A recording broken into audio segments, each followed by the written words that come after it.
first of all, the person who is asking this question, he is blameworthy. Because you, whoever you are, may Allah bless you and guide you, you haven't learned your religion enough.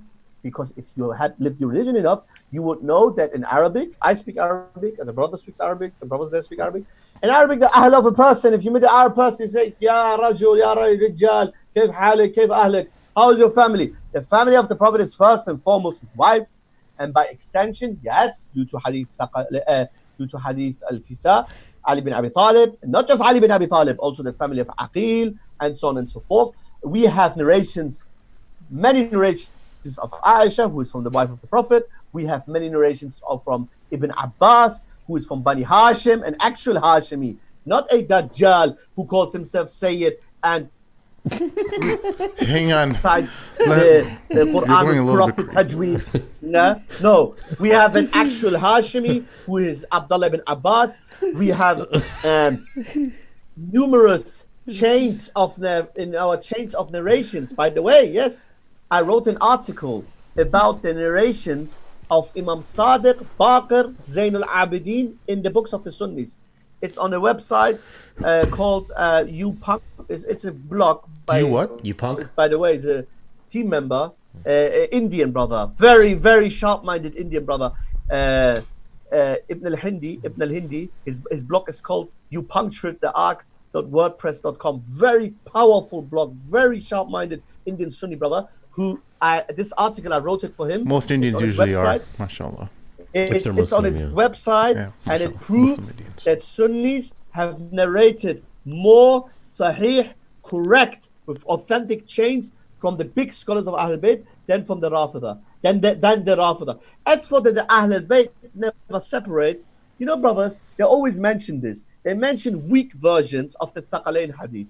The most authentic Thaqalain hadith, according to most scholars, is the one in Sahih Muslim, where there's no wording such as they don't separate. The Prophet says, أُذَكِّرُكُمُ اللَّهَ بِأَهْلِ بَيْتِ أُذَكِّرُكُمُ اللَّهَ بِأَهْلِ بَيْتِ فِي أَهْلِ بَيْتِ sorry أُذَكِّرُكُمُ اللَّهَ فِي أَهْلِ بَيْتِ. I remind you, after he mentions Quran and to hold on to the Quran, he says, I remind you by my Ahlul Bayt. Other narrations include wordings like they never separate. Here's my question for this brother in Shias. If you say that the Quran Ahlul Bayt literally never separate, where is the Ahlul Bayt right now? If you say the 12 Imam, of what use is it idle, non-functional, non-guiding Imam? That's not even an Imam by any definition. If you mean, well, if you say, well, in our narrations, we have the narrations of Ahlul Bayt, we have our own narrations of Ahlul Bayt, we don't need your batil. Just like as Muslims, we don't need the version of Jesus Christ to love Jesus Christ and to follow Jesus Christ. As for we don't mention the Ahlul Bayt, wallah, I don't know where this brother or sister goes to the masjid. I went to the Deobandi masjid. I went to the Deobandi, my local Deobandi brothers masjid. I went to the Athari Salafi masjid. They praise Abu Bakr, Umar. Deobandis especially have a deep love. They mention Fatima, Hassan and Hussein. When the day I became Sunni in Arabic, there's tons of books written about the merits of Fatima, the merits of Al-Hussein. Ibn Kathir, the student, my dear friend, who asked the question, Ibn Kathir, the student of the Nasibi, enemy of Ahlul Bayt, Ibn Taymiyyah, filled his book, his Tariq book, with the story of Karbala. He mentions details without the fictional Majusi mumbo jumbo fairy tales that we are not in need of. He mentioned plain facts about the event of Karbala. So we have our own narrative of the Ahlul Bayt in our books. So, by the way, this is one trick. I'm not accusing this brother or sister who asked the question, but this is a trick normally by their polemicists and their turbanites to say, yeah, but you never mentioned Ahlul Bayt. What do you mean you never mentioned Ahlul Bayt? A Sunni in his prayer says, Allahumma salli ala Muhammad wa ala ali Muhammad kama sallaita ala Ibrahim wa ala ali Ibrahim wa barak ala Muhammad wa ala ali Muhammad kama barakta. We mentioned it in a prayer. We have Fadail.